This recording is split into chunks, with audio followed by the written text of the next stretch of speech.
So tell me, what overstimulates you? I'll go first. Sand at the beach, being sweaty, being wet or having wet clothes on, feeling the tags on my clothing, feeling my clothing in general. Yeah, comfy clothes is probably best. Textures, beeping sounds, especially repetitive ones that don't go away, you don't know where they're coming from. Whenever there's too much background noise, I can't concentrate on what someone's saying to me. I would be lying if I said I've never cut an event or a whole entire day short because I got overstimulated by maybe some things I didn't anticipate encountering that day.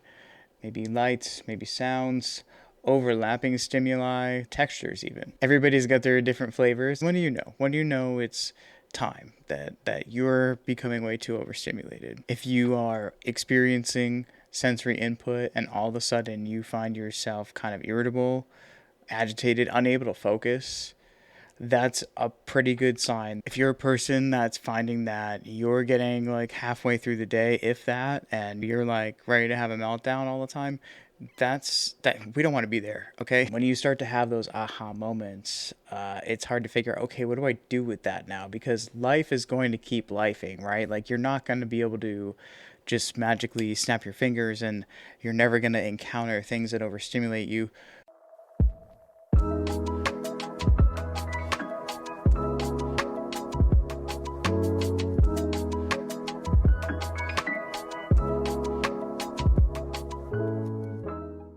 So tell me, what overstimulates you? I'll go first. Sand at the beach, being sweaty, being wet or having wet clothes on, feeling the tags on my clothing, feeling my clothing in general. I would actually rather just have really comfy clothes on, because not having clothes on at all, like being fully naked, then you like start to stick to stuff potentially, and that's a no-go for me.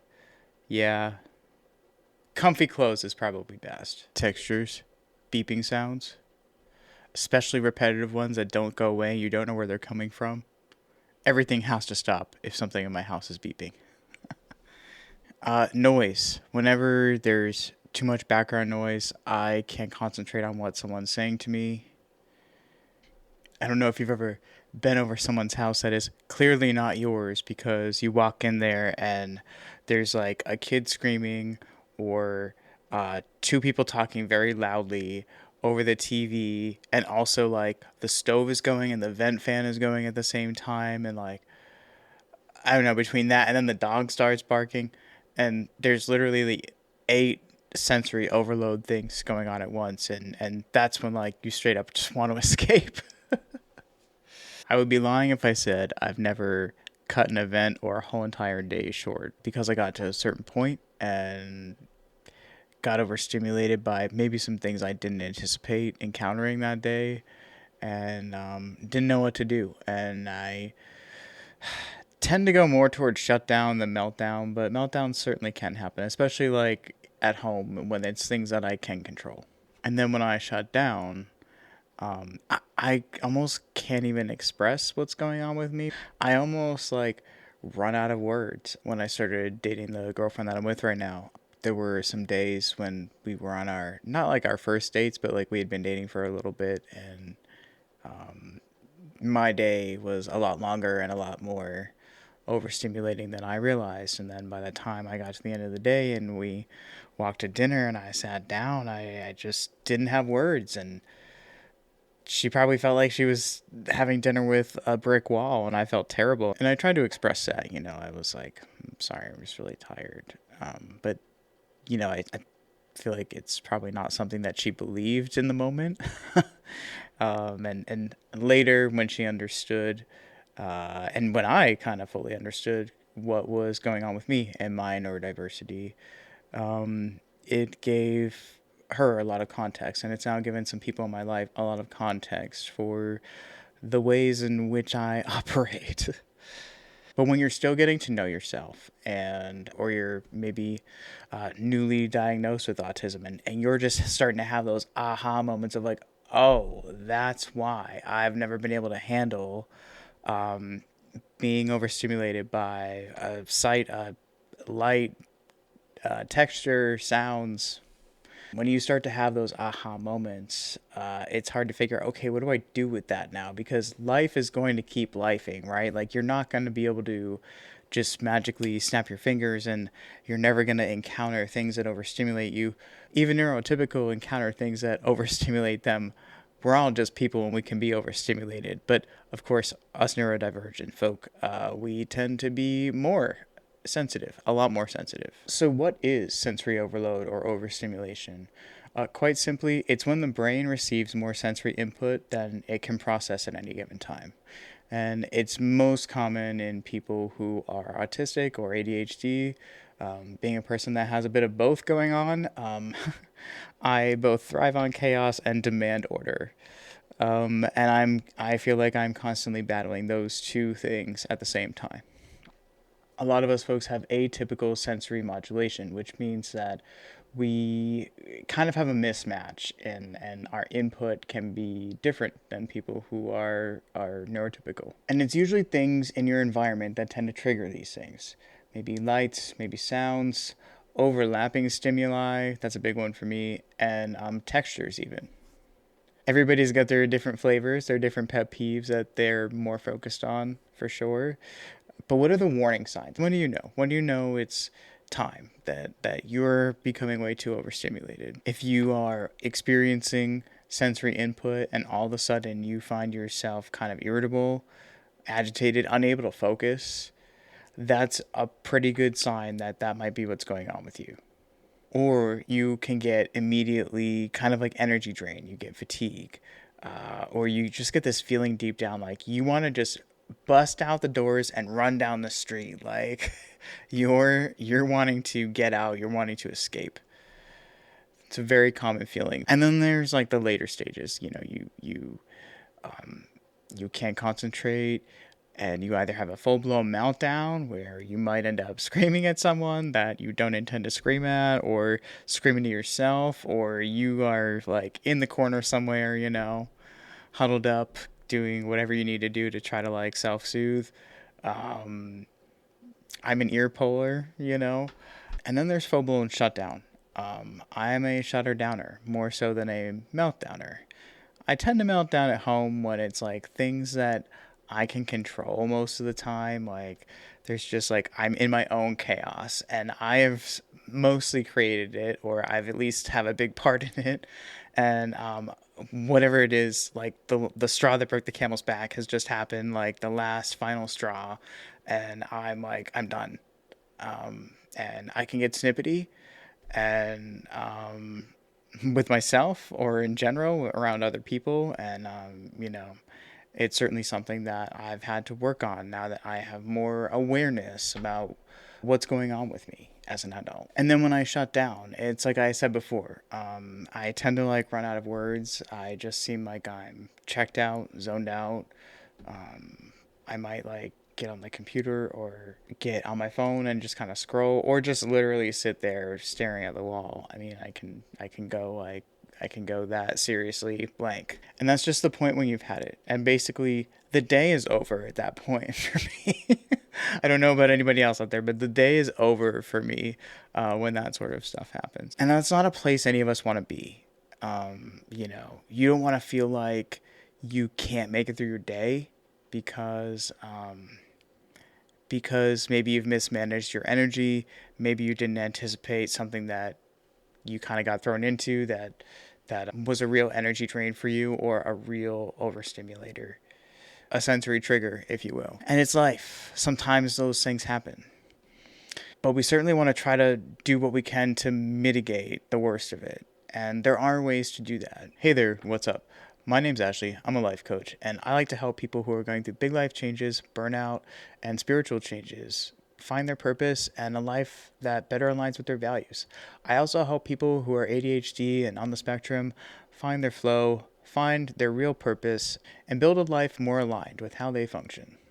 On this channel, we explore all different kinds of topics, whether that be everyday life hacks for just everybody or people who are neurodiverse, whether it be spiritual topics or topics about the unknown, topics about things that are just coming down the pipeline for us humans. I like to talk about everything that makes us who we are and what we're experiencing right now and how we can improve to adapt to it all. So if any of that sounds interesting to you, like this video, subscribe, and you'll see more content just like this. So what are you going to do about it is the real question. The first thing you should do is some kind of trigger audit.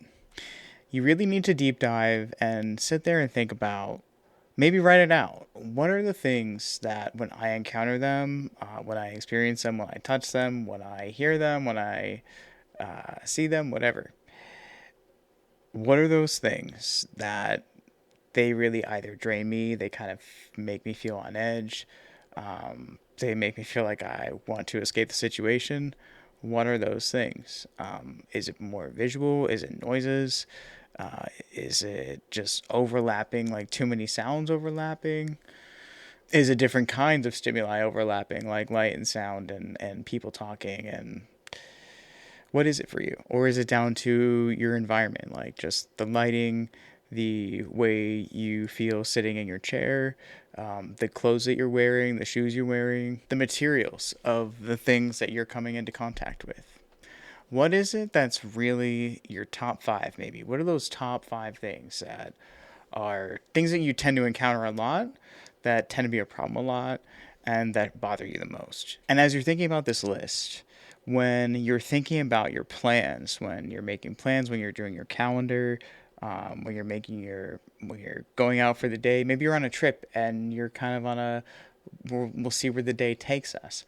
What types of areas do you think you're going to go to? What types of things might you want to be aware of, to plan ahead, that, either bring something with you or give yourself some grace somewhere and give yourself some alone time, whatever it is that you're going to need. And we're going to talk about those things. But in essence, what are the things that set you off? When are you likely to encounter them? And what are you going to do to make it easier on yourself so that you've planned ahead, and when you encounter certain things, you know how to combat it, you know how to deal with it, you've got something to alleviate the situation, or you've got a plan of escape, you've got a plan of action that you can take whenever it gets tough. First things first, what's in your toolkit? These are like actual physical things that you would carry with you out and about. Maybe you throw them in your day pack, you keep them in your car, wherever you're going to be. Number one, for me, headphones. If I do not have my headphones, that is we are at DEFCON 1. Like, that is an emergency. I was once at the train station. We were getting ready to get on the bus to LAX. I stopped dead in my tracks, walking up the stairs to the bus stop. My girlfriend turned around and said, "What?" And I said, she saw the look on my face and she was like, "Oh no, it's bad." I said, I don't have my headphones. And being a person who holds space for me in the way that she does, she's like, "Okay, let's make a phone call because bus is coming. We probably don't want to wait till the next one." A lovely neighbor was kind enough to bring me them, and it saved the day. But I was panicked. I was like, I will spend $200 outrageous price at the stupid LAX store to get headphones, like noise canceling headphones at this point. Like, that was how dire straits it was. But those headphones wouldn't have been my headphones. And I know that sounds crazy, but that is what it is with me. It's important to have a backup system. That's a serious one. Sunglasses, light, overstimulating. Sunlight is overstimulating for me. Oftentimes, hat, sunglasses. Try not to look like the Unabomber. Do what you have to feel less assaulted by the sun when you go out and about. I live in LA. I can't really hide from the sun. The sun is part of my life. But I try to create a better relationship with it by trying not to get overheated and trying to use the sunglasses and the hat to keep the sun out of my eyes, at least, because that's where it really bothers me. Maybe something scented that calms you. Maybe like a little stress ball, a little fidget toy, anything like that just kind of brings you back to square one, when you're just like, a little bit too much is going on. If you're a person that's finding that you're getting like halfway through the day, if that, and you are just up to here already and you're like ready to have a meltdown all the time, we don't want to be there. Okay, let's talk about some of the ways in which you could alleviate that. One big one is your schedule. Now, if you have a 9 to 5, if you work for a large corporation, whatever, if you have like an office job, if you're working on site, there are obviously some limitations to that. Now, sometimes you can get accommodations for that, and that's certainly something that you may want to explore if it's really serious enough for you. Maybe that's the way you work. Maybe that's the space in which you work, the environment in which you work. You know, maybe that's someone changes the light bulbs to something that isn't the color of anxiety near your workstation. You know, simple stuff like that can really help. If you work kind of in the corporate world or for somebody else in general, you can't just like block out chunks of time between activities to like decompress the way you could if you work from home or if you work for yourself. However, you can kind of, you know, do what you can. Again, if you have an accommodation, amazing. Otherwise, you know, go take a bathroom break and set a timer and like give yourself like 3 minutes of scroll time or do breath work for 3 minutes. Whatever it is that you need to do that brings you some calm. Maybe you need to go like sit in your car on your lunch break just to have like total silence. Whatever it is that you need, try to find small little ways that you can like carve out, if even if it's just a minute or two. I promise you it will make a difference in your day. Take off your shoes or something at your workspace if you're kind of at a desk where you're not moving all the time. Don't do it if you have smelly feet. Like wash them, you know, be courteous to your coworkers. Like nobody should know when you've removed your shoes. That should be like the bar that you're setting there. Just FYI. If you're lucky enough to have like your own office with like a door you can close, work with the lights off sometimes. Who cares? You know, if you have a light switch, shut them off. If light is like your overstimulator, shut them off. Or maybe you can ask your boss to install a dimmer if they're dimmable and you can dim them down a bit. Whatever. There are a million ways which you can kind of figure it out. You can keep some stuff at work to help, you know. You can keep like a blanket that you lay over you to kind of make you feel grounded. If you need like a special wrist pad for your mouth, like for your mouse situation, so that you're just like not like weirded out by like the way the desk touches your wrist. There are ways that you can make your workspace more comfortable without it being too much trouble, hopefully. If the office space is full of overstimulation for you, think about some ways which you can work through that and alleviate some of that pain. Maybe you can work with headphones on sometimes and like keep out chatter that's really distracting to you. Now, when it comes to your home space, what are you doing to help when you get home, when you're overstimulated, when you're like up to here, when it's time, you got to do something? When you're lucky enough to have that when you're at home, what do you have at home for you? There should be a safe space for you in your home.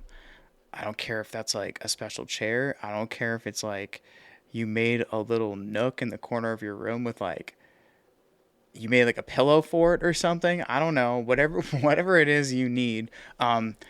Sensory swings, highly recommend. I don't care if you're 2 years old or 10 years old or 37 like I am.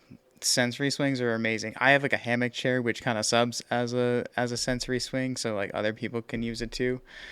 I have friends that have an autistic son and I help them put up a sensory swing, and I tested it out to make sure that it would hold weight, and you know, it became obvious who like the neurodiverse people were in the room, because immediately we were like overjoyed by this thing and everybody else was like, well, I guess it's cool. You know, nobody else was excited about it as we were.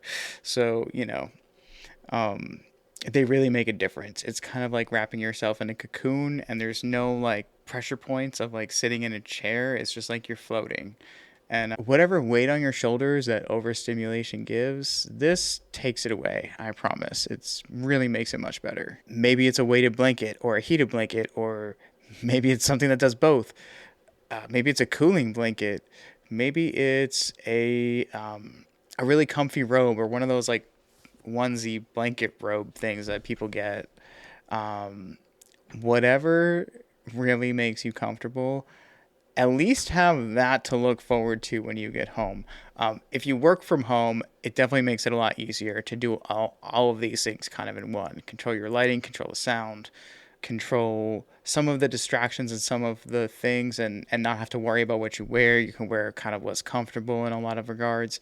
Working from home certainly is a better option for people who really, really struggle with this. And as a side note, and this is another podcast for another day, but if you are someone that really, really tremendously struggles in the office space, in the corporate space, because overstimulation, and you're just finding that despite taking some of these steps and doing a lot of these things, it's just not cutting it for you, consider whether maybe that is the field for you. I know it can be scary to consider a whole different career or a different lifestyle, but man, your sanity is important in this equation. You could be uncomfortable and a little miserable trying to figure out the next thing, but figure it out in the end and be much happier. The discomfort of figuring out the next thing, that something might be better for you, it certainly is not worse than doing the same thing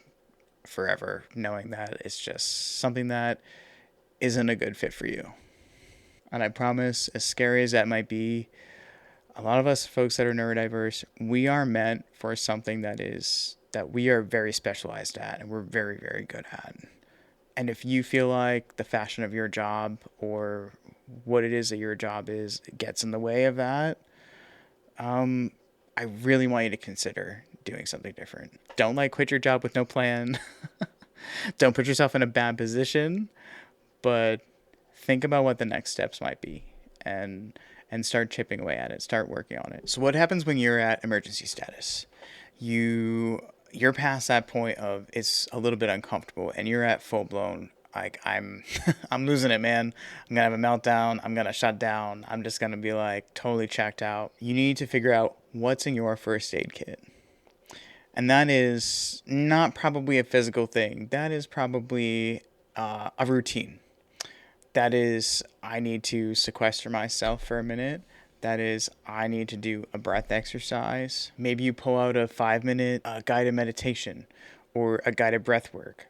You can do simple triangle breathing where you inhale for X number of seconds, hold it, exhale for X number of seconds. You could do box breathing where you hold breath on the inhale and after the exhale before you inhale again. There are different ways. Look them up. Really easy stuff to do that just brings you back to center. And when you find your thoughts are kind of racing on you, whether you're trying to meditate or trying to do breath, bring your focus back to your breath in either situation, always. It always helps you kind of tune out whatever else is going on, focus on one single thing, and do it enough times. Usually it only takes a minute or two for it to really kick in and you are back to homeostasis pretty much. And that should be the goal, bringing you back down to zero, to level, right? Or at least bringing you down several notches so that you can make it through what you have to do, get what you need to do done. And if it's possible, if you're having a really rough time, try to give yourself some grace, try to cut your day short any way you can, or try to shave off some things that maybe are less necessary. Prioritize in these moments. Again, ideally, it's better to have a proactive plan when you're entering certain spaces, certain events, certain environments that you know are overstimulating to you. It's better to have a plan from the beginning. But sometimes, like I said, life happens. You get thrown into something you weren't expecting, something unexpected happens, and here you are in a situation you didn't really envision. Follow your emergency protocols. Experiment with them, ideally when you're not in these critical situations, when you're out and about. Maybe do it when you're at home and you're having a struggle, Practice what works best. Maybe it's meditation, maybe it's breath work, maybe it's saying certain things to yourself, or maybe it's just wrapping yourself up in something, whatever you can do, but recognize that it has to be something you can do pretty much anywhere. So again, don't be attached to a physical comfort in those moments, unless it's something that you could literally keep in your pocket with you all the time. Just be thinking of that when you're thinking of what's in my emergency first aid kit, so to speak. And then, like I said, whenever you've had like that emergency moment and you've had to dip into the first aid kit, um, do what you can for the rest of that day to be kind to yourself, to, have like a post-event decompression, if you will. Maybe that means you come home, you shower, you take a bath, and you veg and watch TV for a little bit, or take a little nap, or just lay down, or maybe you need to exercise. Maybe you have like a little frenetic energy in you that you just need to get out. Exercise is probably one of those things that isn't really talked about enough as a really good outlet for people who are neurodiverse. Not just folks that are ADHD, people on the spectrum too. Often we're overstimulated by elements of exercise, meaning like touching certain things, or discomfort in our body, just feeling uncomfortable in our body, or sweating and stuff like that comes along with exercise. But do what you can to counteract that. Find something that you like enough that you can bear doing more than once every now and then, like on a routine. That's also an important part of decompression, is making sure that you are exercising and are releasing energy that is not serving you. And staying healthy in the process, of course, because health is tied to mental health. But after those days, those moments when, it's been like an SOS kind of day, um, make a plan. Show yourself some compassion. So what's the takeaway here? One, awareness.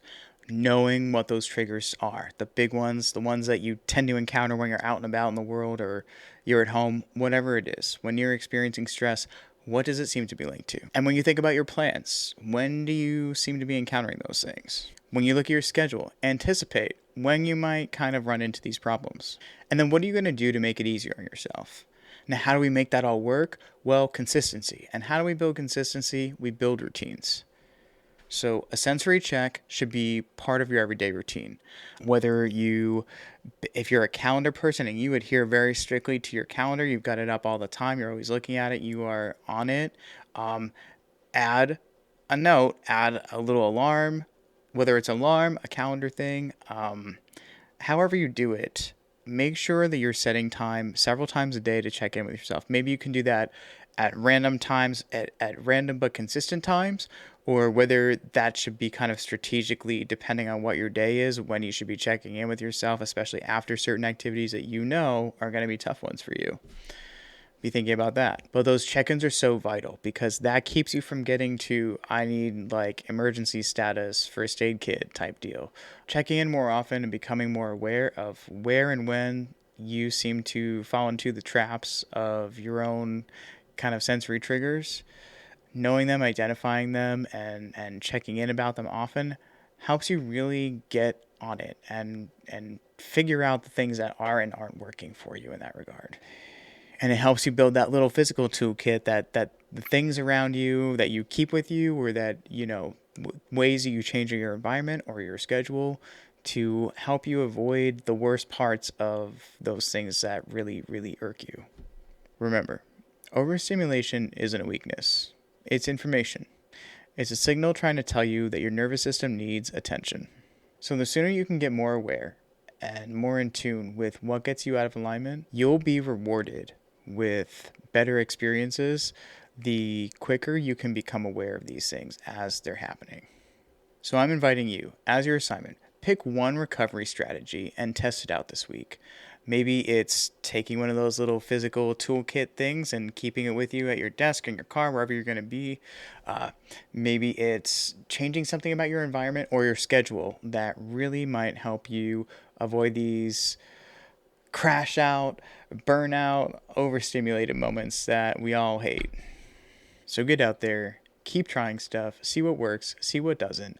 Don't be afraid of failure, because failure gives you information too. Knowing what you don't want is just as important as knowing what you do want, and it certainly leads you down that path eventually. So keep trying, keep experimenting with different things, and make that one change this week just to start. Class dismissed.